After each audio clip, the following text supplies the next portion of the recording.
Okay, we're back with the second part of chapter 13, the brain. And we were just talking about the cerebellar anatomy. And then my daughter came down and was yelling outside the door saying that she was tired of sleeping. It's 9:30 at night and she's tired of sleeping. Anyways, hopefully some of you feel my pain. Or not hopefully, but I'm sure some of you do. Anyways, let's go ahead and screen share mode and chapter 13 PowerPoint here. We go. This was the slide we left off on. We were just saying that the Purkinje fibers are these highly branched cells that are receiving lots and lots of information and then condensing it, summarizing it to go up to the cerebrum. That's all we were saying. So let's talk about, sorry about that. Let's talk about the internal organization of the cerebellum. So it's organized into something called the arbor vitae, or tree of life. This is the branching white matter that's inside of the cerebellum, and it basically resembles a tree, which is why it's called the tree of life. Then there's the cerebellar peduncles. These are basically tracks that are connecting the cerebellum to each other and to other things. So there's a superior one, which is carrying most of the output up to the cerebrum. There's middle, which is carrying cerebellar input, and then there's inferior, connecting the cerebellum with the other brainstem structures. So there you see some of the peduncles, which are just these little connections. And again, this is a cross section, so it's hard to imagine that these are connections, but that's what they are. You can see the arbor vitae, the tree of life, anterior lobe, where it's relative position to the midbrain, the pons, the medulla oblongata. Moving onwards, you can pause the video here, go back and answer these questions, although you might have to go back to the other video and recording to get the other half because I had to pause it halfway through. Sorry about that. All right, midbrain is the next stop on up into the brain. It's the most complex, most integrated portion of the brain. It can direct very complex motor patterns. It has a wide variety of influences over the entire nervous system for such a small little thing. The components, it's mostly made of this thing called the corporal quadrigemina. The corporal quadrigemina is two pairs of nuclei, the superior and inferior colliculus. The superior colliculus is basically receiving visual inputs from the thalamus, controlling reflex movements of the eyes, the head, the neck, etc. And the inferior colliculus is doing the same thing with auditory data. So visual input is you see something run across the room over there, and then you turn and look, right? That's all done through your superior colliculus. Your inferior colliculus is when you hear something and you turn your head to look. That's through your inferior colliculus, auditory data, and auditory reflexes. There's also the reticular activating system, or RAS. This is the specialized part of the reticular formation involved in alertness, attentiveness. Maybe your reticular activation system is shutting down right now as you're hearing me talk on and on and on about the midbrain, which isn't that exciting, but that's what your reticular activating system does. It either activates and increases your alertness, or it shuts down and decreases your alertness. So hopefully you're very alert so that you can hear all this fun stuff. The red nucleus is getting information from the cerebrum and the cerebellum, and it's issuing unconscious motor commands, or subconscious, not unconscious, subconscious motor commands to affect where your body is and your overall muscle tone. There's also the substantia nigra. These are darkly pigmented cells. This is basically adjusting the activity of what we call the basal nuclei. We'll talk about the basal nuclei in a little bit. And then the cerebral peduncles, which are fibers coming from the cerebellum by way of the pons. They're basically carrying out voluntary motor commands that were coming from the cerebral hemisphere. So the motor commands are coming down from the brain to the cerebellum for coordination, up through the midbrain, through the cerebral peduncles, and then they're going to go down the spinal cord. There you see all of these little pieces that I was just talking about. We're going to look at some more components of our midbrain, the internal subdivisions, the tectum and the tegmentum. The tectum is the roof. The tegmentum is the region that's anterior to the cerebral aqueducts, which is that little front portion, tegmentum. You can see them there. And here you can also, what can we see on this one? Okay, so you see the superior and inferior colliculus of the corporal quadrigemina. You can see them a little better here. They're paired. It's bilaterally symmetrical. You can see some of the other structures like the pons and the medulla oblongata, the spinal cord, the choroid plexus, which is within the roof of the fourth ventricle here. That's pretty much it. You can see some of the spinal nerve, or cranial nerves rather, coming off of these brainstem structures. And there you go with some information just from a chart, summarizing the tectum, the walls and the floor with the overall nuclei or region and their functions. You can pause the video here, go back and review these 3 questions. Let's keep moving on up through the brain.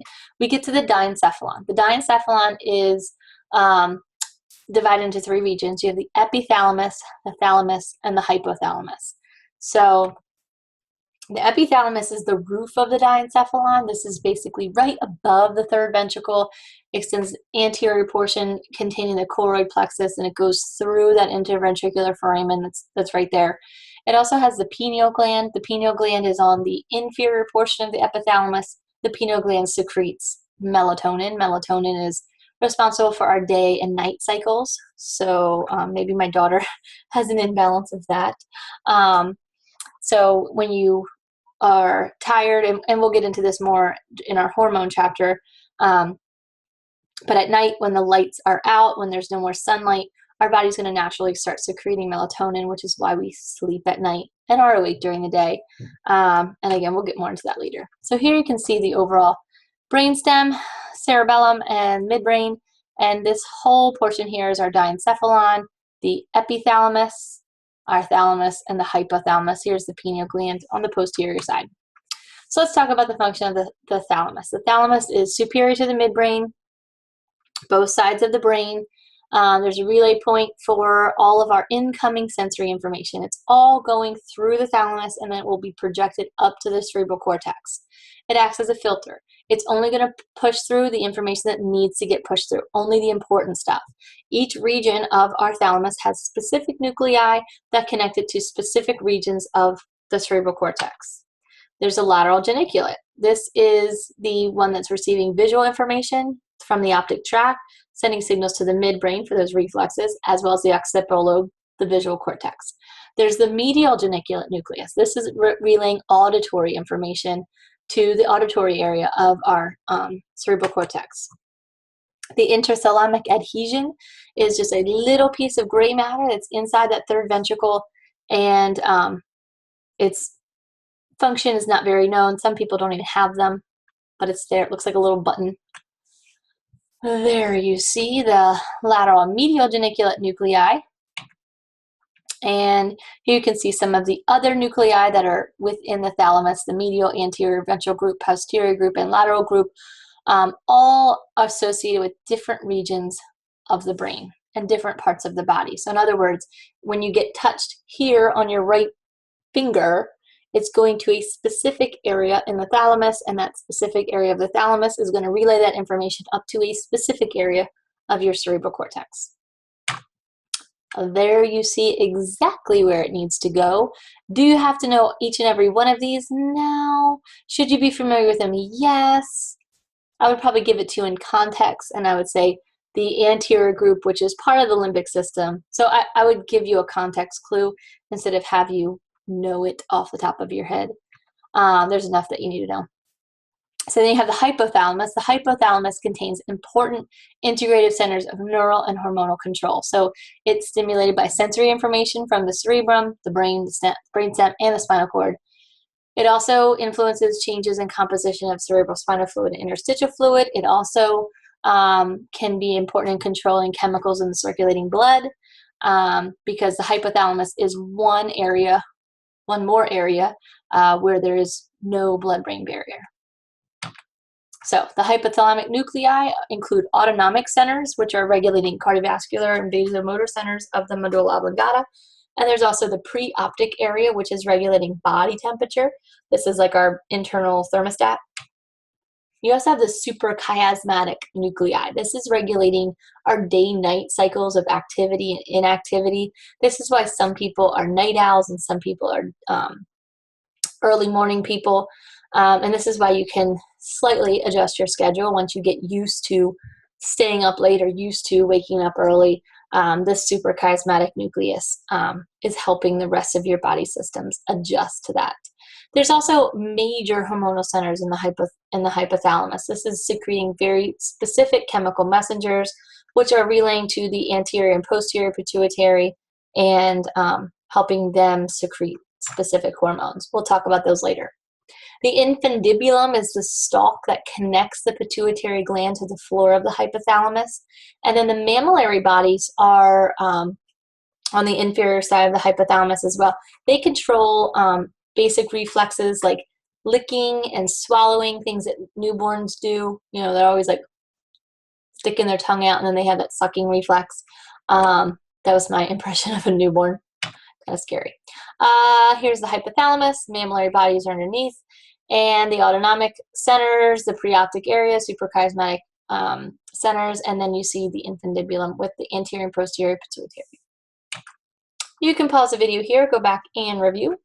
Let's move into the limbic system. The limbic system isn't actually like a spot of the brain. I can't say, oh, well, here's the hypothalamus, here's the thalamus, here's the limbic system. The limbic system is a functional group, so it's a kind of a collection, of different parts of the brain working together for a common function. It's within the cerebrum and parts of the diencephalon. So parts of the hypothalamus are involved in the limbic system as well as parts of the thalamus. Basically, our limbic system is our emotions, it's our emotional states, linking consciousness, intellectual functions, all of that with all of the unconscious stuff of the brain. This is like the stress eating. Because of emotions, we're going to do this physical response, this physical activity. It can also help facilitate memory storage and retrieval. I smell that. Those remind me of my grandmother's cookies, right? That's all in your limbic system. And it's also affecting your motivation. So all of those things are controlled in this functional group called the limbic system. The limbic system has cerebral components like the cingulate nucleus, the parahippocampal gyrus, and the hippocampus. And there's diencephalon components like the thalamic nuclei of the anterior group, the hypothalamus, and the mammillary body, all involved in the limbic system.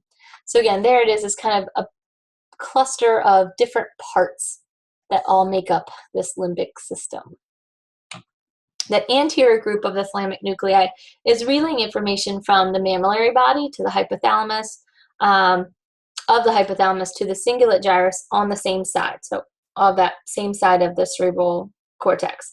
The amygdaloid body of the limbic lobe is basically acting as interference. So or as an interface, sorry, not interference, as an interface between the cerebrum and the sensory systems. So it's a relay center for all of that information. It also helps to regulate your heart rate and control that fight or flight response, which can be an emotional state as well. It links emotions with specific memories also. The hippocampus is an elongated nucleus. And remember, when we're saying nucleus in the central nervous system, we're referring to a cluster of cell bodies. This cluster of cell bodies will then have projections into different areas. So this one's involved in learning, storage, and retrieval of long-term memories. It probably goes deep into the cerebral cortex. So again, its nucleus is here and it's radiating out all of these places.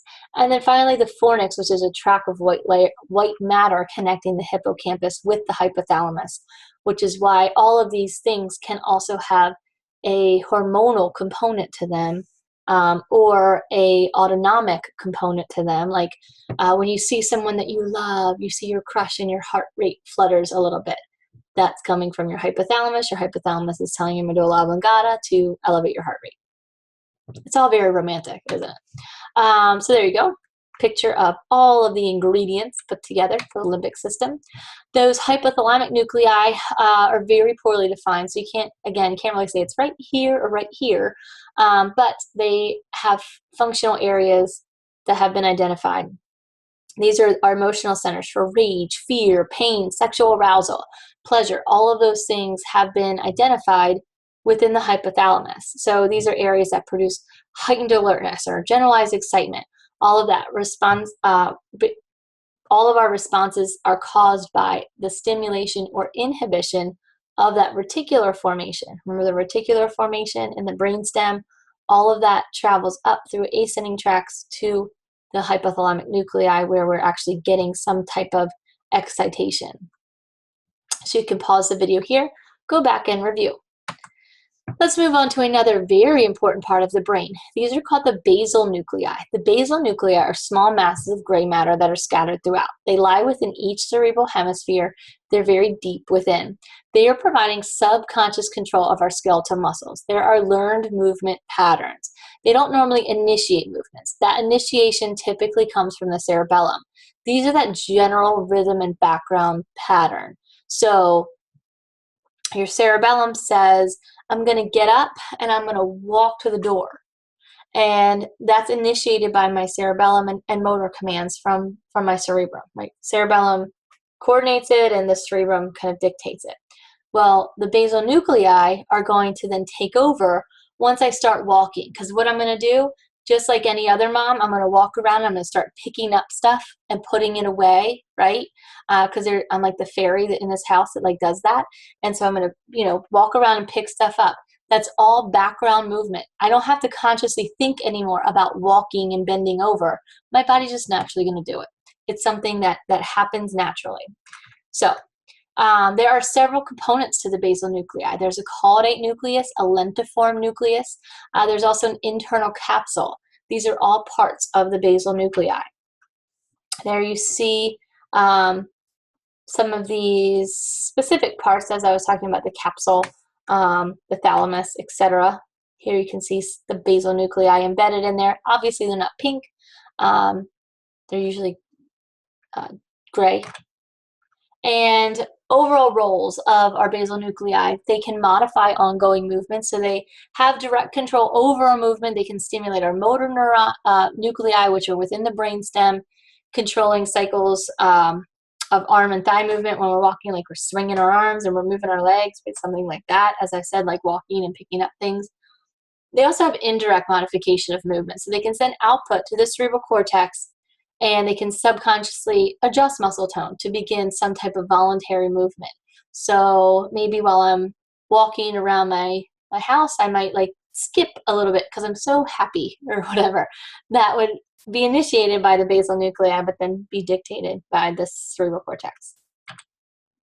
So in our brain, again, we have sensory areas and motor areas. Our sensory areas are receiving and communicating to other parts of the body. So the sensory areas of our cerebral cortex are getting information from peripheral receptors, right, all over the place, communicating to the basal nuclei.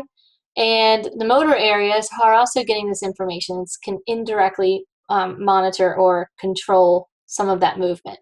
Ultimately, our effectors are going to change in response to whatever information is being sent to them, either from the basal nuclei or from the cerebral cortex. Ultimately, the cerebral cortex can always override anything that any other part of the brain is telling it to do, just like in spinal reflexes. You can pause the video here, go back and review. Now we get to the big dog, our cerebrum. Our cerebrum is divided into lobes. The lobes are basically named after the bones of the skull. So you have frontal, parietal, temporal, occipital, and there's an insula, which is lying within that medial lateral sulcus. So the insula is kind of inside. There are some superficial landmarks on our cerebrum. You have a central sulcus. The central sulcus is the dividing line between the frontal lobe and the parietal lobes. So there's a precentral gyrus, which is the mound just before the central sulcus, and then a postcentral gyrus, which is the mound right after that central sulcus. The precentral gyrus is our primary motor cortex. This controls all of our voluntary movements. The postcentral gyrus is our primary sensory cortex, receiving all of the sensory information that we are aware of. Remember, our thalamus is our relay center. It all goes up to our thalamus, but only a small portion of what our thalamus knows is actually becoming are coming to our awareness, and that's going to our primary sensory cortex. There's also a lateral sulcus, which is nearly horizontal. It separates the frontal lobe from the temporal lobe, and a parietal occipital sulcus on the back, which is separating our parietal and occipital lobe. So here you see some of these guys. Post-central gyrus, pre-central gyrus, central sulcus, lateral sulcus, and the different lobes, temporal, occipital, parietal, frontal. Here's an actual brain. Not as easy to see it on the non-color-coded brain, is it? If we take a closer look here, you can see that parietal occipital sulcus, not nearly as obvious. You can see all these diencephalon structures like the epithalamus and the hypothalamus and the thalamus and the lateral ventricle, pons, midbrain is right about here, pons, medulla oblongata, cerebellum. There's the actual brain, sagittal section. Let's go through some facts about the cerebral hemisphere. So each hemisphere is getting sensory information and sending motor information to the opposite side of the body, right? So if I'm waving with my right hand, it's actually the left side of my brain that's controlling that movement. If I touch something hot with my left hand, it's actually the right side of my brain that's receiving that information. So it's contralateral. There's no known function for why that exists, but just how it is. The hemispheres may look identical, but they have similar functions, but they also have some very important differences among them. So there's actually been an imprecise mapping of specific functions to specific regions of the brain. The boundaries can be indistinct, they may actually overlap, and some functions like consciousness can come from multiple areas of the brain. You can pause the video here, go back and review. Let's talk about some of these functional categories, like the primary motor cortex. This is where your voluntary motor commands are coming from. This is controlling our skeletal muscles, like flex your arm, all coming from that motor cortex. Primary sensory cortex is receiving somatic sensory information. So this is our special sense information is going to the special cortices, special areas of the brain, but general sense goes to that primary sensory cortex.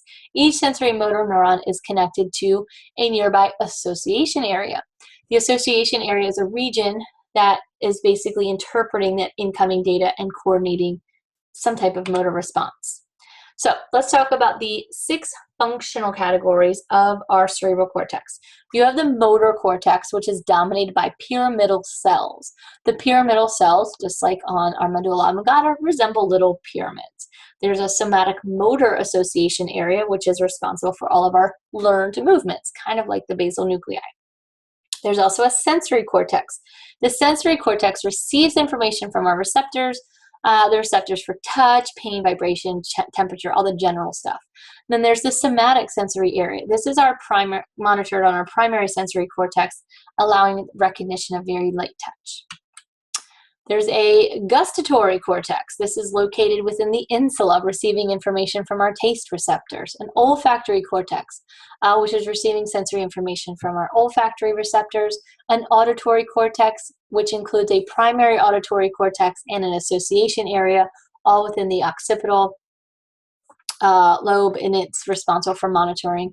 Auditory is temporal lobe. This is all responsible for monitoring our auditory information and recognizing words. So in other words, our primary auditory cortex is just the ability to hear, and then auditory association is where you actually are hearing words and understanding them.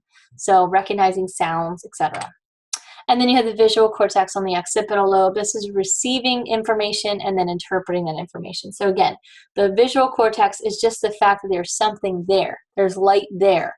The visual association area is identifying it as a computer, a video camera, Nutella. That's my post-lecture snack. So all of those things I can recognize through my association area. Same thing with words, like looking and reading words. So here you see all of those specific structures, association areas, etc., all mapped out for you on this pretty color-coded picture. We also have integrative centers. Integrative centers are concerned with very complex processes like speech, writing, math, understanding of spatial relationships.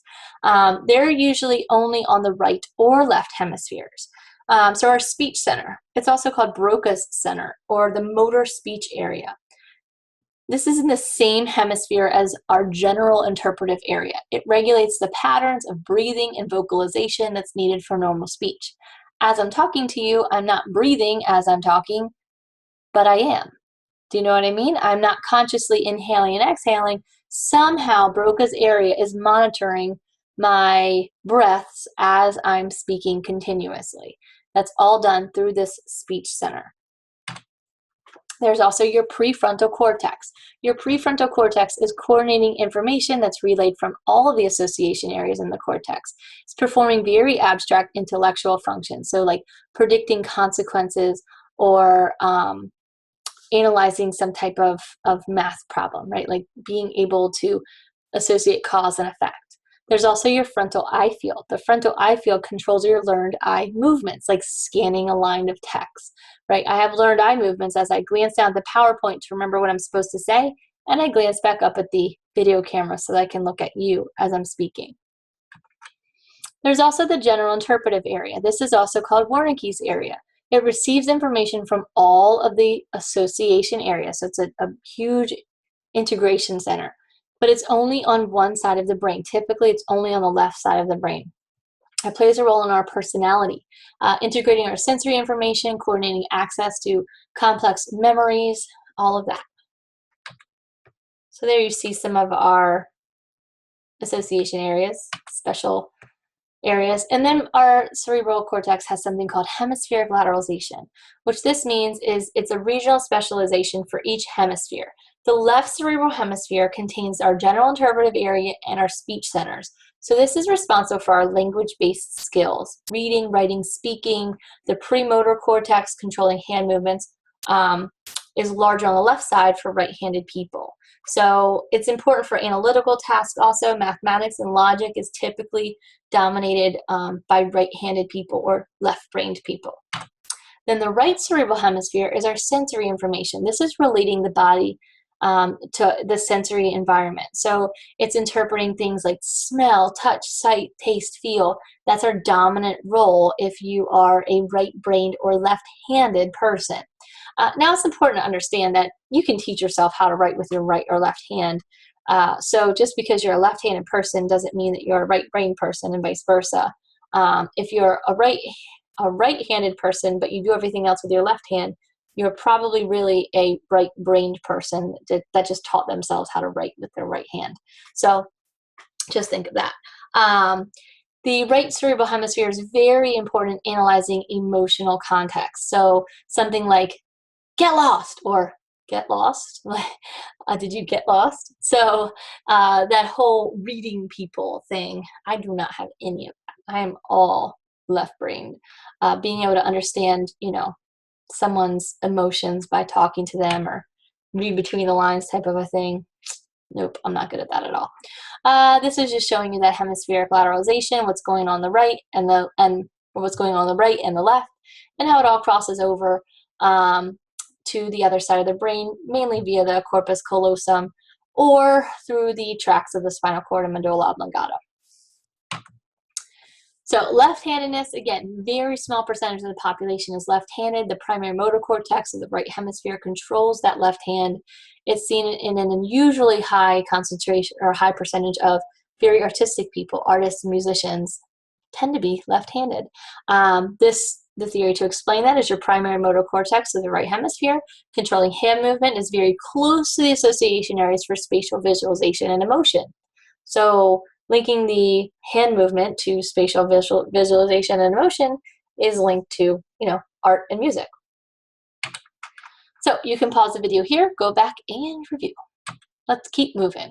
Let's talk about the functional grouping of white matter. We have these things called tracts of white matter through our cerebral hemispheres, through our entire brain, and they're broken down into what we call association fibers. These association fibers are basically connecting different parts of the brain together. So the shortest fibers are called arcuate fibers. These are just like connecting one little gyrus to another gyrus. So they're very not very long at all. The longest are called longitudinal fasciculi, and they connect things like the frontal lobe to the other lobe of the same hemisphere. So connecting the frontal lobe to the parietal lobe, or the frontal lobe to the occipital lobe within the same hemisphere, not crossing over. So here you see the arcuate fibers, longitudinal fasciculi, very, very long. You also have commissural fibers. Commissural fibers are connecting the hemispheres. The corpus callosum is the major one. This is the most important band of commissural fibers connecting the right and left hemispheres. There's also the anterior commissure. The anterior commissure is a small tract providing a route for communication between the hemispheres. And this is really important just in case the corpus callosum is damaged.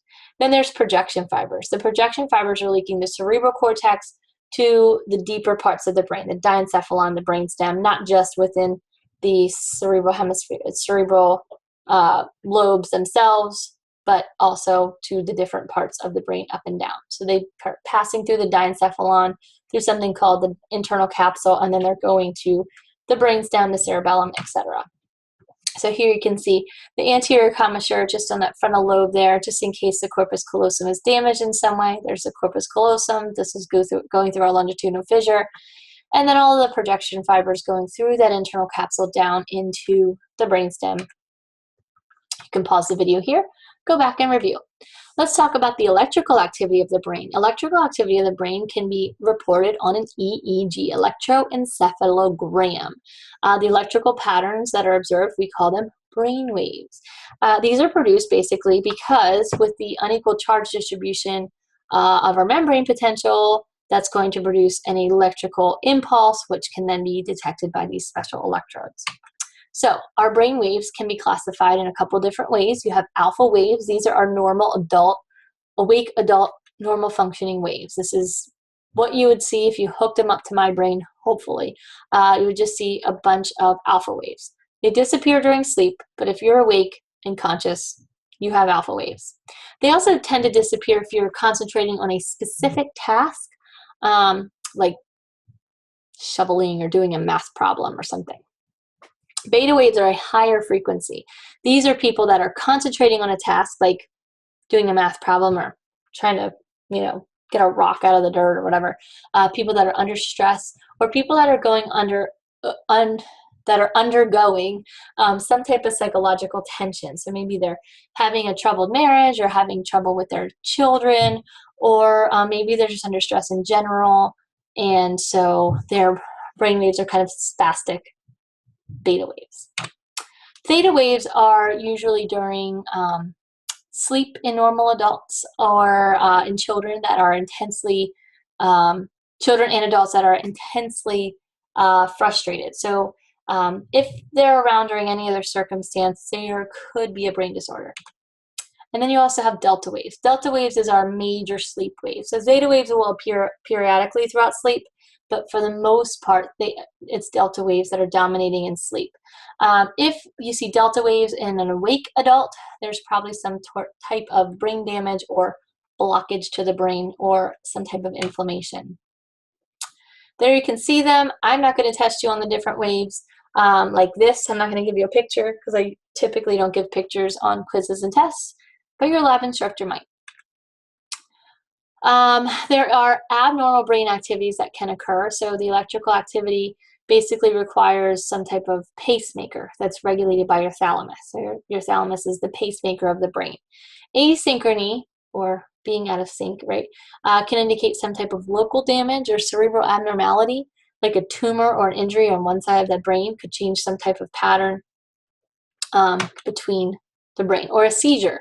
A seizure is a temporary cerebral disorder that's accompanied by abnormal movements, unusual sensations, inappropriate behavior, or a combination of different signs and symptoms. It's marked by a change in electrical brain activity. It can begin in one area of the brain and spread across to another, or could just be concentrated in one area. Epilepsies or seizure disorders are clinical conditions that are characterized by seizures. You can pause the video here, go back and review.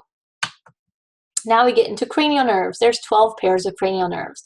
They're classified as sensory, special sensory, motor, or mixed. They also are accompanied by Roman numerals 1 through 12, and the majority are innervating the head and neck area, but the vagus nerve kind of wanders down into the thorax and abdominal cavities. Here is a summary of all of them. So what do you need to know? You need to know the name, the number, what it does or where it goes, and whether it is a motor, a mixed, a sensory, or a special sensory. So pretty much everything. Here it all is on these charts. You do not have to know the sensory ganglia or the branch, but the primary function, you don't have to know the foramen that it moves through, although that might be interesting, especially if you're interested in bones. But you also have to know where it goes, the innervation. So in other words, olfactory is cranial nerve number 1. It's a special sensory. Innervating or olfactory epithelium, right? That's what you would need to know. So here are those cranial nerves listed, the second half of those cranial nerves. This section is finished on cranial nerves. We don't get into them in too much detail because it's pretty straightforward. This does this, that does that. You can pause the video here, go back and review. I'm going to stop the video here and I will make a second one for sensory and motor pathways. So stop sharing and I'll see you later.